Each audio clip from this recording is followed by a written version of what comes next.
तो पार्ट 8 की शुरुआत में हम देखते हैं उस वाइट स्कॉर्पियन पर सभी स्टूडेंट्स अटैक करने लगते हैं, पर वो स्कॉर्पियन बहुत पावरफुल होता है और उस पर उन स्टूडेंट्स के हमलों का कोई असर नहीं होता। तभी वो स्कॉर्पियन उन स्टूडेंट पर अटैक करने लग जाता है, जिस पर एक प्रोफेसर उस मॉन्स्टर को स्टूडेंट्स पर जानलेवा हमला करने से रोकता है और इसी मौके का फ़ायदा उठाकर एक स्टूडेंट उस मॉन्स्टर पर अपने लाइट मैजिक का यूज़ करता है और उसे अंधा कर देता है। पर उस मॉन्स्टर के पास सिक्स्थ सेंस होती है और वो स्कॉर्पियन उस स्टूडेंट पर अटैक करके उसे बहुत दूर उड़ा देता है, जिसके बाद वो मॉन्स्टर बड़ी बेरहमी से उन सभी स्टूडेंट्स पर अटैक करके उन्हें मार रहा होता है। और उस मॉन्स्टर को जीतता देखकर समनिंग डिपार्टमेंट के बाकी स्टूडेंट काफ़ी खुश होते हैं और वो मॉन्स्टर लगातार 3 राउंड तक टिका रहता है। तभी समनर डिपार्टमेंट का एक स्टूडेंट देखता है कि उस मॉन्स्टर की पावर बढ़ते हुए राउंड के साथ साथ कम हो रही है और इसी कारण से अगले राउंड में वो मॉन्स्टर हार जाता है, जिसके बाद समनर डिपार्टमेंट के स्टूडेंट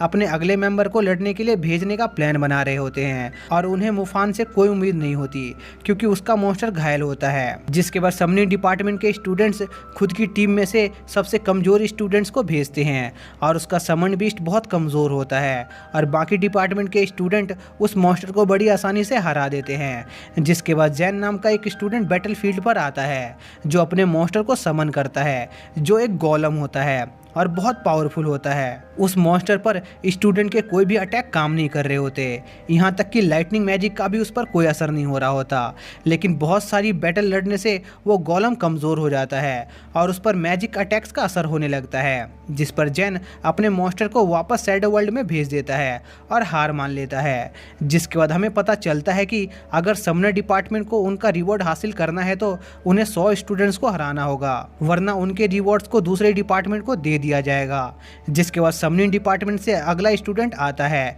जिसका समन बीस्ट एक गूल होता है जो बहुत पावरफुल होता है, पर तभी वहां पर सुंग भी बैटलफील्ड में आ जाता है जो उस गूल मॉन्स्टर को बड़ी आसानी से हरा देता है। जिसके बाद समनिंग डिपार्टमेंट से मुफान बचा होता है, जिस पर सुंग बाकी स्टूडेंट्स को मुफान से लड़ने के लिए छोड़ देता है और वहां से चला जाता है। जिसके बाद प्रोफेसर सोचते हैं कि अब समनिंग डिपार्टमेंट का सिर्फ एक स्टूडेंट बचा है, इसलिए उन्हें कंपटीशन को अब बंद कर देना चाहिए, जिस पर मुफान कहता है ऐसा करने की कोई ज़रूरत नहीं है और वो अपने समनिंग बीस्ट को उन दूसरे डिपार्टमेंट के स्टूडेंट से लड़ने के लिए समन करता है और उन स्टूडेंट्स को लगता है कि मुफान का बीस्ट काफ़ी कमज़ोर है, इसलिए वो सभी उस मॉन्स्टर पर अटैक करने लगते हैं। पर मुफान का बीस्ट बहुत पावरफुल होता है और वो उन स्टूडेंट्स को बहुत आसानी से हरा रहा होता है, जिस पर कुछ स्टूडेंट्स एक ग्रुप बनाकर एक साथ उस पर हमला करते हैं, पर तभी वो वुल्फ उन पर भारी पड़ रहा होता है और आखिर में मुफान उन सभी स्टूडेंट्स को हरा देता है। जिसके बाद मुफान यूनिवर्सिटी के प्रिंसिपल से कहता है कि अगर समनिंग डिपार्टमेंट ये कंपटीशन हार जाता तो उनके सारे रिसोर्सेज दूसरे डिपार्टमेंट को दे दिया जाता, लेकिन उनके इस कंपटीशन को जीतने पर उन्हें सिर्फ उनके रिसोर्सेज वापस किए जाते हैं, जो बहुत अनफेयर है। जिस पर यूनिवर्सिटी का प्रिंसिपल मुफान से कहता है तुम कह तो ठीक रहे हो, पर कंपटीशन का मेन गोल समनर्स को असल में 200 स्टूडेंट्स को हराना होता है, लेकिन आज तक कोई भी समनिंग डिपार्टमेंट ऐसा करने में कामयाब नहीं हो पाया, इसलिए ये रूल हटा दिया गया था।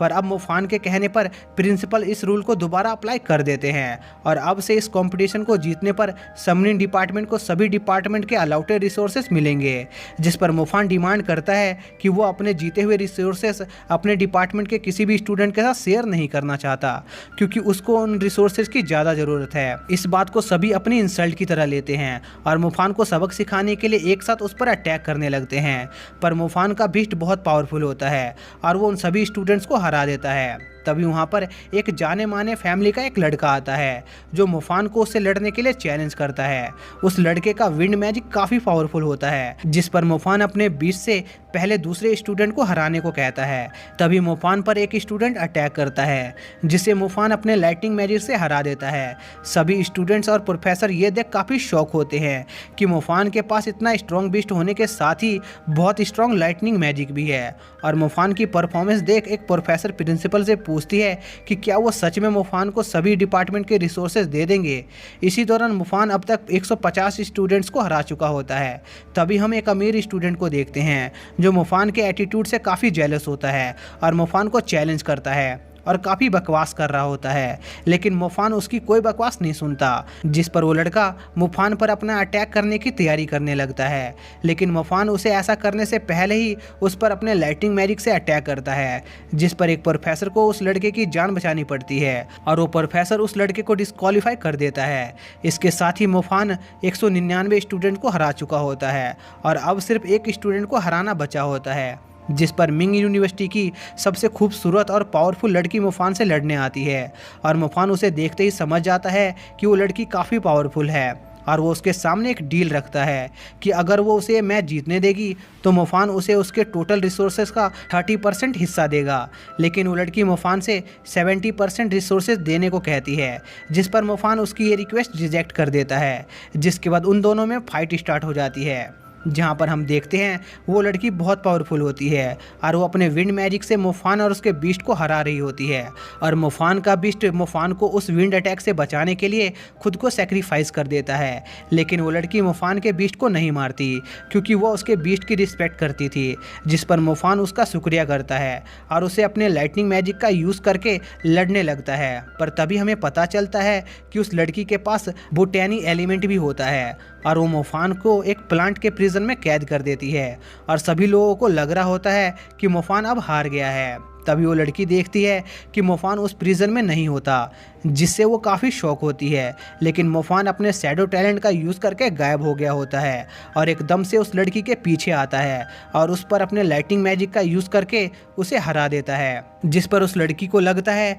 कि मुफान एक हाई टायर मेज है, क्योंकि उसके पास 3 एलिमेंट होते हैं। जिसके बाद प्रिंसिपल मुफान को उनके कहे मुताबिक सभी डिपार्टमेंट के रिवॉर्ड देने का अनाउंसमेंट करते हैं। इस बात पर सभी स्टूडेंट्स के बीच हंगामा क्रिएट हो जाता है, क्योंकि कई सारे स्टूडेंट्स गरीब घरों से इस यूनिवर्सिटी में पढ़ने आए थे और वो कहते हैं कि मुफान जैसे अमीर लड़के को उन सारे रिसोर्सेज की क्या ज़रूरत है। जिस पर प्रिंसिपल उन्हें बताता है कि मुफान कोई अमीर फैमिली से नहीं है, बल्कि वो तो हाल ही में मॉन्स्टर द्वारा डिस्ट्रॉय सिटी से आया एक रिफ्यूजी है। यह जानकर सभी स्टूडेंट मुफान के लिए काफ़ी सिंपैथी दिखाते हैं, जिस पर मुफान प्रिंसिपल से कहता है कि उन्हें ऐसा कहने की कोई ज़रूरत नहीं थी, क्योंकि ऐसा कहने से उसका इंप्रेशन लड़कियों पर ख़राब हो जाएगा। जिसके बाद मुफान अपने रूम में जाता है, जहाँ पर उसका रूममेट आता है और वो मुफान से पूछता है कि आखिर वो उस लड़की के प्रिजन से कैसे निकला, जिस पर मुफान उसे कुछ नहीं बताता। लेकिन तभी मुफान को एक बात समझ नहीं आ रही थी कि आखिर इतना सब होने के बाद भी कोई स्टूडेंट मुफान से नाराज़ क्यों नहीं है। जिस पर उसका रूममेट उसे बताता है कि मिस फू, जिसे मुफान ने लास्ट बैटल में हराया था, उसकी फैमिली ने सभी स्टूडेंट की रिसोर्सेज की सप्लाई को पूरा किया है, इसलिए उसे चिंता करने की ज़रूरत नहीं है। जिसके बाद मुफान प्रिंसिपल से मिलने जाता है, जो मुफान को उसके कंपटीशन जीतने के लिए उसे कुछ रिवॉर्ड दिखाते हैं, जिसमें मुफान एक मैजिकल शूज़ चुनता है जो उसकी स्पीड बढ़ा देते हैं और उन शूज़ में चट्टानों तक को तोड़ने की पावर होती है। मुफान का सेकंड रिवॉर्ड 3 स्टेप टावर नाम की एक खास जगह पर एंट्री करने का चांस होता है, लेकिन मुफान सिर्फ एक बार उस टावर में एंटर कर सकता था, इसलिए प्रिंसिपल उसे तभी उस टावर में एंटर करने को कहते हैं जब उसे ब्रेक थ्रू करना हो, और साथ ही वो मुफान को 2 मिलियन कैश भी देते हैं। जिसके बाद मुफान अपने डैड को उन पैसों से एक घर लेने को कहता है, क्योंकि वो पैसे मैजिकल आइटम्स खरीदने के लिए काफ़ी नहीं थे। जिसके बाद मुफान बैटल एक्सपीरियंस को गेन करने के लिए हंटर ग्रुप ज्वाइन करने का फैसला करता है, पर उसके लाइसेंस के हिसाब से वो एक बिगनर होता है, जिस पर वहाँ का एम्प्लॉय उसे हंटर ग्रुप ज्वाइन करने से मना कर देता है और बदले में एक प्राइवेट हंटर क्लब ज्वाइन करने को कहता है, क्योंकि वहाँ का सक्सेस रेट ज़्यादा होता है और वहाँ पेमेंट भी ज़्यादा मिलती है। जिसके बाद मुफान एक हंटर क्लब में इंटरव्यू देने जाता है, जहां पर उसकी मुलाकात लिंग नाम की एक लड़की से होती है, जो मुफान से कहती है कि उसे कोई भी रिक्वेस्ट करने के लिए उसे 3 लाख रुपए देने होंगे। जिस पर मुफान उस लड़की को बताता है कि वो यहाँ पर ज्वाइनिंग के लिए इंटरव्यू देने आया है, जिस पर वो लड़की कहती है कि वो नौसिखियों की भर्ती नहीं करते। तभी वहाँ पर एक कस्टमर आती है जो उस हंटर क्लब से अपने पति को इन्वेस्टिगेट करवाना चाह रही होती है, क्योंकि उसे लग रहा होता है कि उसका पति एक मॉन्स्टर है और वो उसके बेटे को मारना चाहता है। जिस पर वो क्लब उस मिशन को एक्सेप्ट कर लेते हैं। जिसके बाद उस क्लब का ऑनर मुफान का इंटरव्यू लेता है और उसे उस लेडी की इन्वेस्टिगेशन करने के लिए सिलेक्ट कर लेता है, क्योंकि उसके पति ने सेम कंप्लेंट उस लेडी के खिलाफ भी लिखवाई थी और वो मुफान को काफ़ी अच्छे पैसे ऑफर करता है, जिस पर मुफान मान जाता है।